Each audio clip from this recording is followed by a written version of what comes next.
Will the 49ers beat the Jets in their home opener and season opener tonight?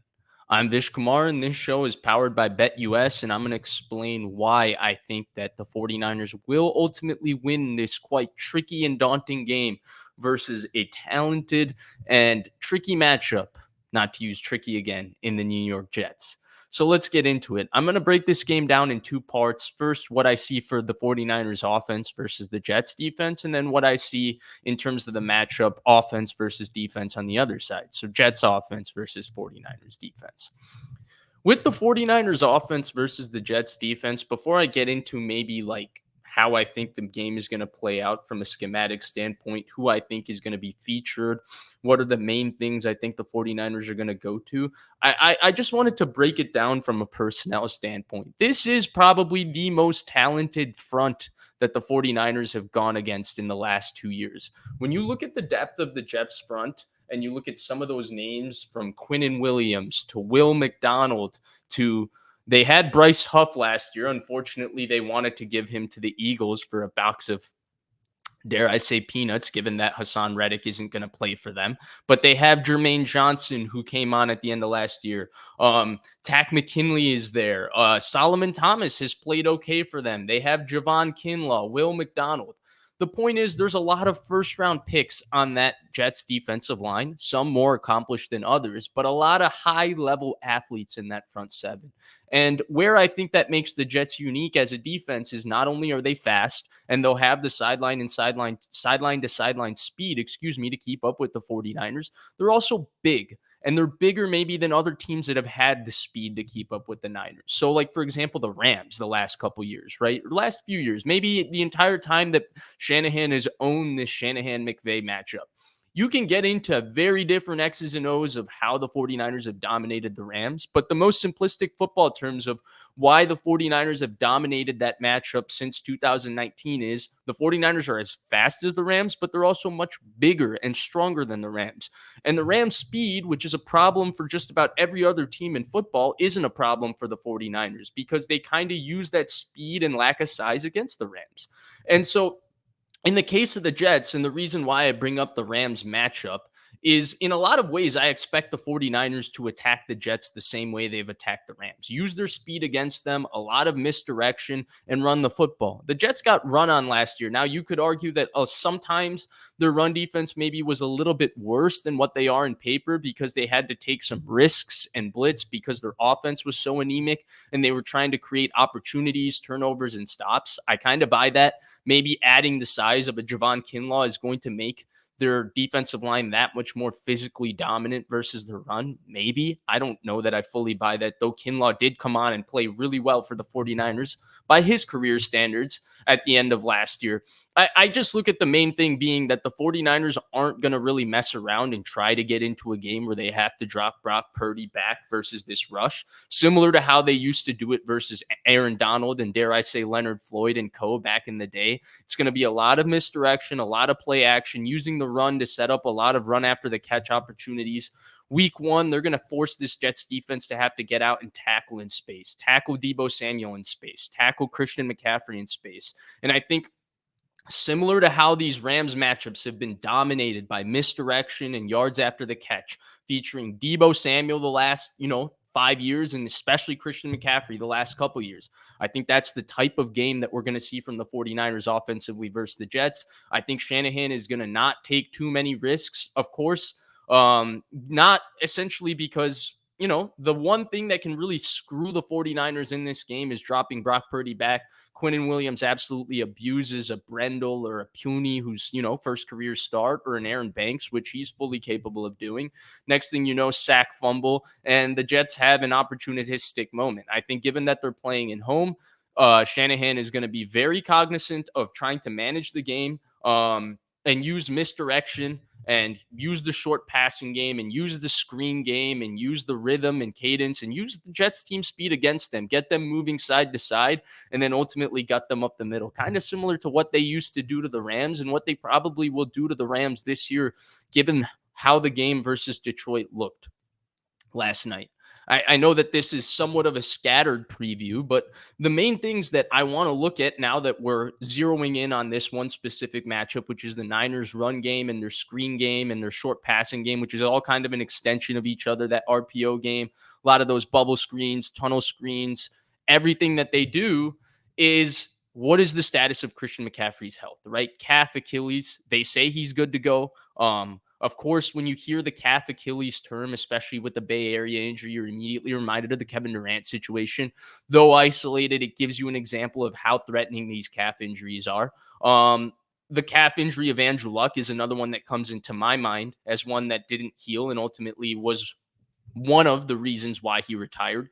Given that I am a little bit worried watching Christian McCaffrey come into this game, because to me, he is kind of the key player. And I wonder how, of course, everybody thinks Christian McCaffrey is the key player. That was kind of a reductionist statement. But the point I'm trying to make is I wonder how much of a factor Debo will be given if they're going to watch Christian McCaffrey's workload.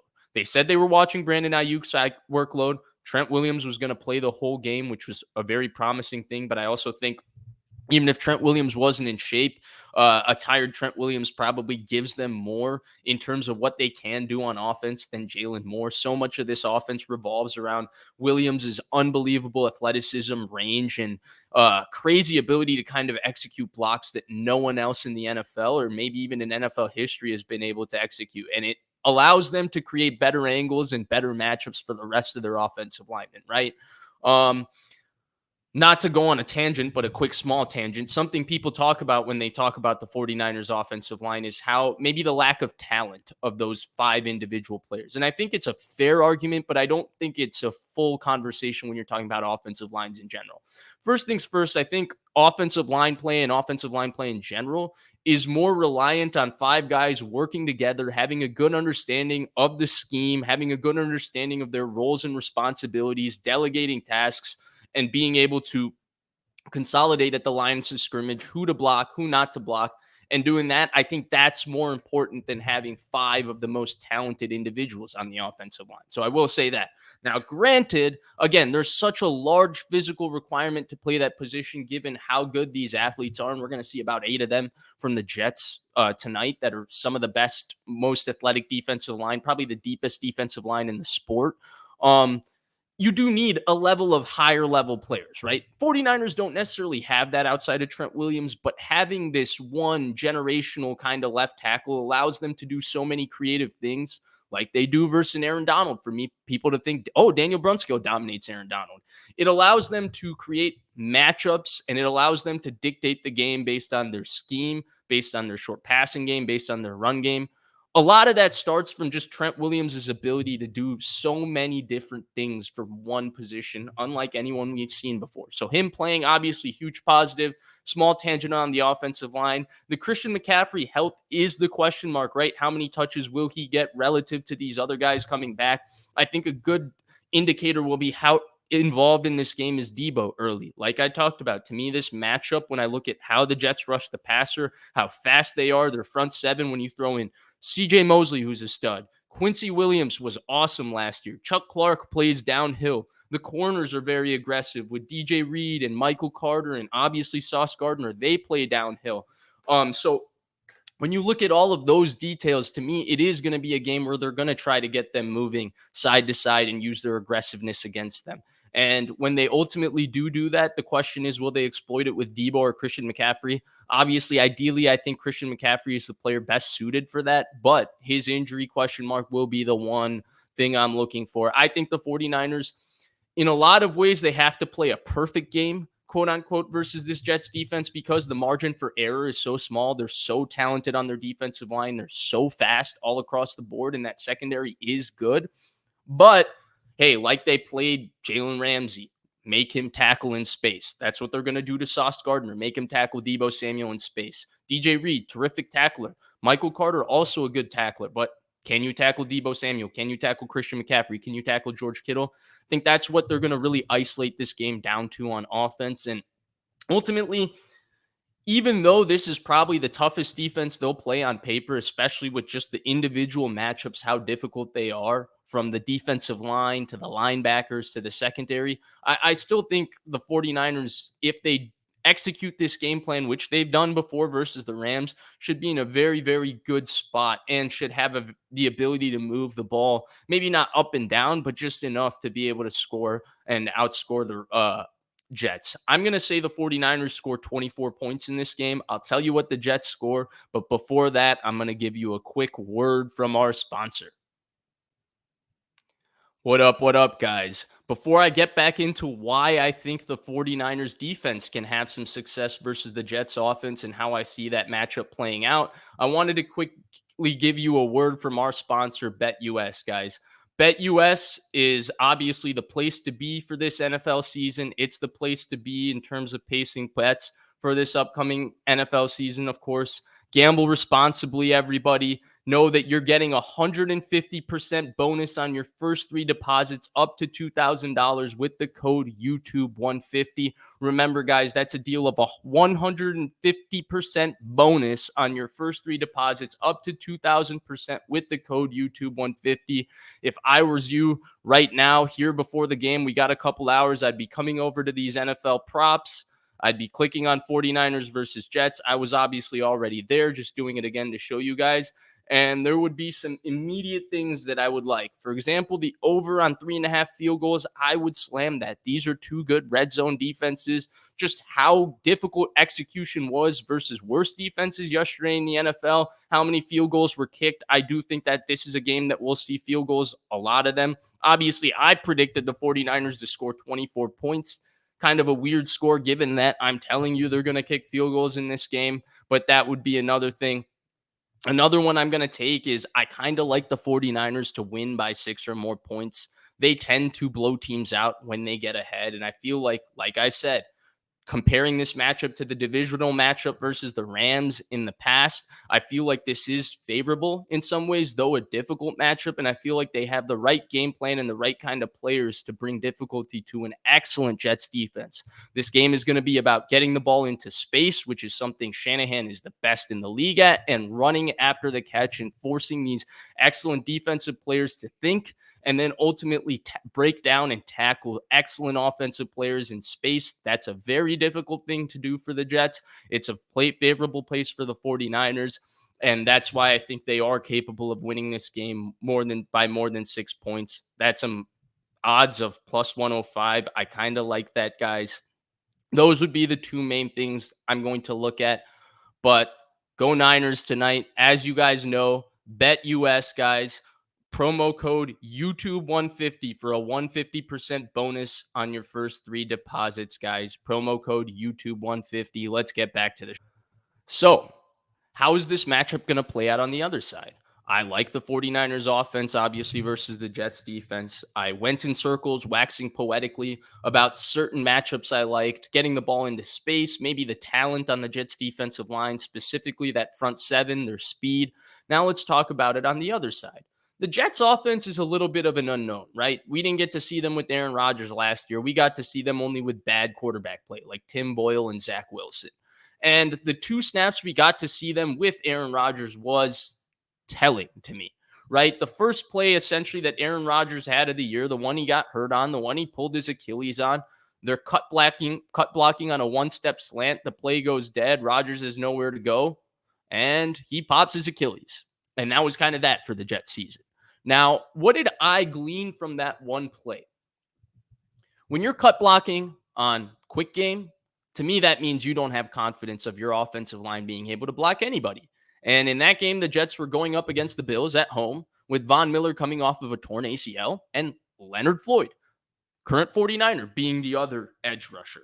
Now, the Jets have quote unquote improved their offensive line, signing veterans like Tyron Smith and Morgan Moses this offseason. And I do think that that makes them better. Although it's tough for me to put complete faith in 30-plus-year-old tackles, as good as those guys have played even later in their career. And maybe that makes their offensive line better. But when you're that scared of a not so good defensive line last year for, outside of Ed Oliver, that wasn't a very good defensive line in Buffalo in a lot of ways. Ultimately, that's what lets them down year after year, not having maybe a premier front seven and being able to match up with teams that have had them in years in the past in the playoffs, like a Baltimore, a Cincinnati, Kansas City. And so when I look at that, I think, wow, the 49ers front seven should be able to eat. But how good is the 49ers front seven? And how good is this 49ers defense? I do have some question marks about that. 8 defensive linemen is the thinnest number of defensive linemen that they have kept in a very long time, essentially the entire Shanahan and Lynch era. And where I find that statement to be even more intriguing is in years past, like 2009, 2000, or excuse me, 2019, 2020, 2021, the 49ers would keep 10 defensive linemen, and we're like, damn, 12 could have made this team. Seriously. There would be guys like Kevin Givens fighting at the back of this roster. Kevin Givens is probably the fifth best defensive lineman on this roster right now, right? Guys like Alex Barrett wouldn't make this team. Not that Alex Barrett was some great player. Guys like Jordan Willis would be on the edge of this roster. Again, not that he's a great player, but he's surely a bigger contributor than Robert Beal has showed thus far. My point is there was better depth, even if we are arguing between fine margin players. And I do think that they were probably better at the top. Look, the debate about how good Leonard Floyd is as a pass rusher is a little bit open. Where I think Leonard Floyd makes the 49ers defensive line better is he makes them more athletic. Floyd is very good at being able to run down the quarterback and get sacks, especially when there's immediate pressure. He's a great athlete. He's very versatile, drops into coverage well, but he's very good at running down the quarterback. That'll allow them to maybe sack the quarterback more effectively. I don't know that they get the immediate pressure right away to affect Aaron Rodgers. Then the Malik Collins, Javon Hargrave thing. Hargrave is probably going to be a lot better this year. That's going to be an upgrade. Malik Collins is certainly a good interior pass rusher. I do think it's a little scary watching that matchup versus the run, that's a little undersized on the interior, especially versus a bigger interior defensive line or offensive line with the Jets. Freudian slips everywhere.